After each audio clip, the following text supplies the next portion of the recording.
Good evening, Kaligit Tarikans. Ayan, kamusta po kayo? Narito na naman nga po ako si Gandara, ang inyo pong Kaligit Tarikans na maghahatid sa inyo ng mga latest na balita and fresh na update na may kaugnayan po sa TVJ and Legit Tarikans. And for today's video nga, or for tonight's video na, ang ating pong pag-uusapan ay patungkol po dito Kaligit Tarikans no, sa Itbulaga Tape na kung saan ay para bang wala talagang katigilan po ang mga ito at wala na pong iba, wala nang laman ang kanila pong utak kundi ang manggaya na lamang. So parang sabi nga po ng mga Kaligit Tarikans parang kilala raw po nila parang familiar daw po sa kanila ang binubuo nitong Itbulaga ng tape. Kumbaga, parang lahat daw po ng ginagawa nila ay may kamukha po sa original. So, parang B-pop idol search po yan. So, kung hindi ka po talaga mulit sa pool nakasubaybay sa Itbulaga, masasabi mo na fresh ideas. Na wow, may mga bagong ihahayin ang Tape Inc. para sa kanilang manonood. Pero, dahil marami po talaga ang solid na Dabarkads, napapansin po nila at hindi raw po sila mabibilog dahil pamilyar sa kanila ang balita pong ito na segments ba yan o search nga po bang tawag na yan. And meron din pong nagpost para po sa kaalaman po ng marami hinggil po rito. So mamaya pag-uusapan po natin at tatalakayin yan. Samantala mga Kaligit Tarikans, narito po yung mga kaganapan kanina. So marami po ang masayang masaya dahil umulan o umaraw. Tuloy-tuloy lang po talaga no, sila Mayor Jose Manalo. So, shout out po sa mga nanood kanina. And nga pala mga Kaligit Tarikans, marami po ang nakapansin na parang tape, ano ba yan, recorded. Tapos na po, ang i-shoot ang episode po na ito at ni-replay na lamang po. So, marami po nakakapansin na every Monday ay parang hindi po sila live. Pero dati na rin naman pong ginagawa yan ng TVJ guys. Kahit nung sa Itbulaga po sa GMA7, dati na rin po silang merong tape lamang, meron pong live. Katunayan yan parang sa isang buong linggo ay may 3 or 2 sila po na recorded lamang. Anyway, sabi nga po dito, astig ni Mayor Jose Manalo, umulan na bumagyo, tuloy ang party-party, tuloy-tuloy ang saya at pagtulong hatid ng EAT. The best talaga ang hashtag EAT TVJ sa TV5. Rain or shine, ingat po mga Kaligit Tarikans. Ayan, happy Monday po sa ating lahat. Anyway, speaking of shoutout, narito nga po pala ng ilan sa ating mga Kaligit Tarikans na atin pong napiling i-shoutout for tonight's videos. Shoutout and magandang hapon po dito kay Sir Ramon Cito Villanueva, Sir, Miss Jeanette Sikat, Sir Justo Erania, DJ Ray on the Mix, Jing Dong, shoutout, Sir Rodel Madia, shout out and magandang gabi. Ganon din po dito kina Sir Ron Tyler Shana channel. Kasi single N lang channel. Shout out po kay Sir Nathan Wayne De Vera. Shout out kay RVZ11 magandang gabi. Lives for Fernandez, magandang gabi, and Ferdinand de la Cruz. Thank you so much po sa pagsuporta po ninyo. Sobra po natin na-appreciate yung pagsubaybay nyo parate sa atin pong mga daily updates. Basta may kinalaman sa TVJ, sagot na po natin yan. Kaya tumutok lamang po kayo. At sa mga hindi pa nakaka-subscribe, click the subscribe button po pala and notification bell. Nandyan lang po yan sa baba para maging updated at una kayo sa mga inilalabas nating mga balita. So, eto na nga po Kaligit Tarikans. Alam naman po natin ang Sex Bomb Girls. Nagmula po yan sa Itbulaga.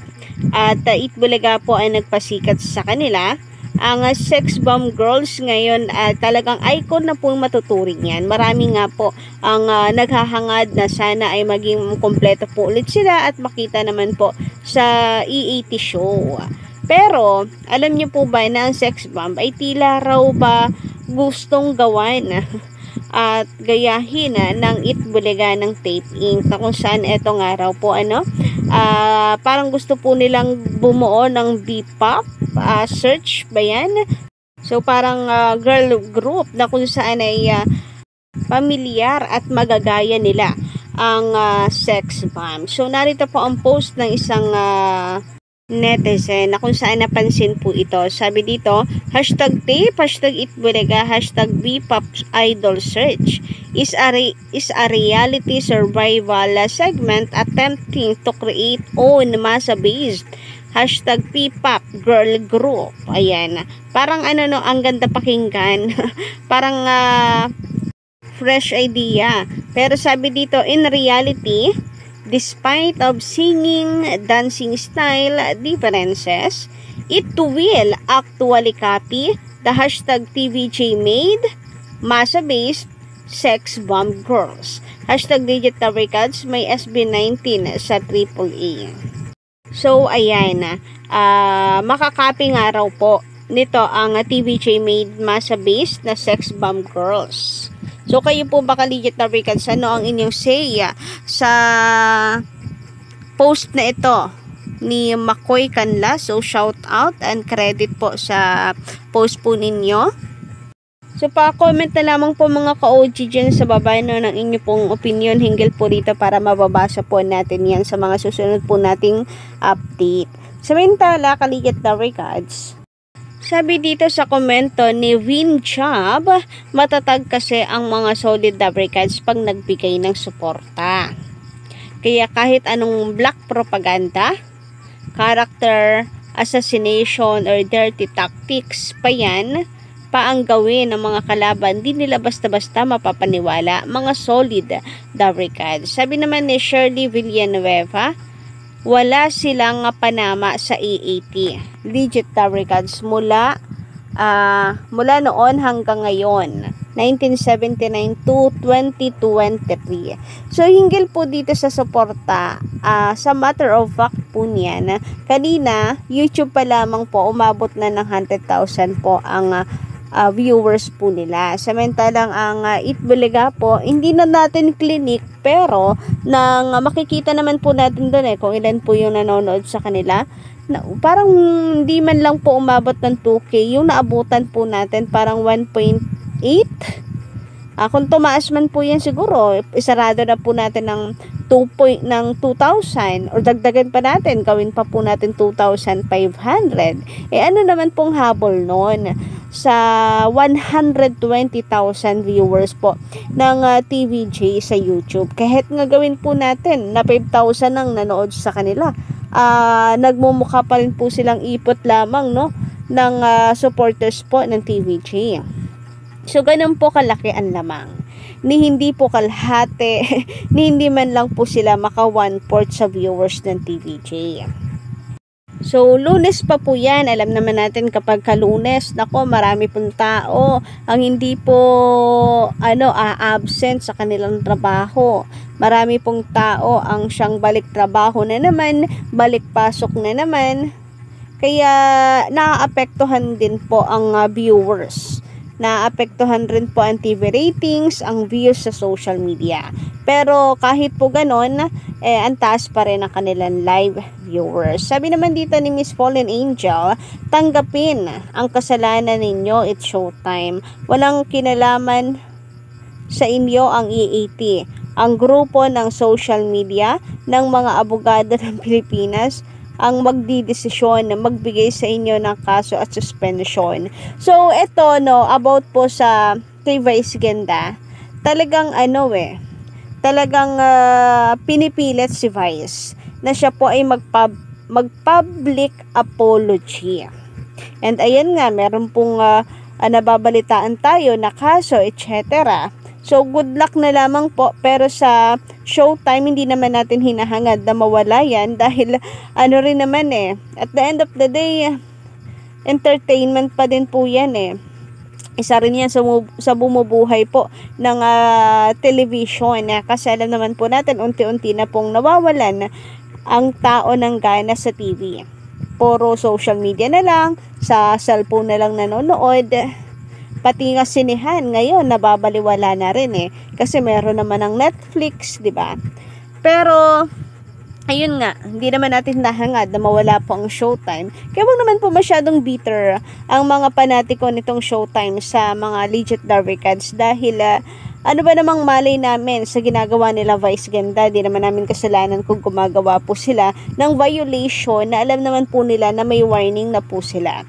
So kung meron man pong pinagpopokosan ang E80, yun po ay yung maipanalo po nila ang laban sa sa Tape Inc. Sa malinis na paraan. Sa pamamagitan po ng legalities ng batas. Hindi po nila kailangan na manadya. Dahil ang TVJ ay meron na po yung solido na taga-suporta.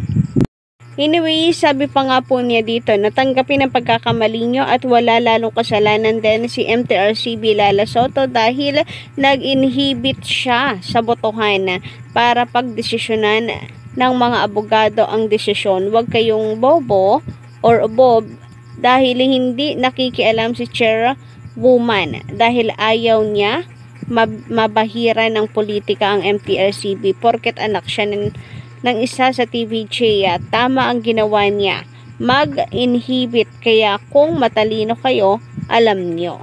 So yun lang po muna ng update natin ngayong gabi, Collegiate Fabricants. And muli maraming salamat po Miss Fallen Angel sa lahat naman nagkomento ngayon sa atin at nakatambay ngayon dito sa ating channel. Maaari nyo pong pindutin na subscribe button and notification bell sa mga bago lang at para maging updated kayo sa mga susunod po nating mga balita. So yun lang po muna, no? Hanggang sa muli.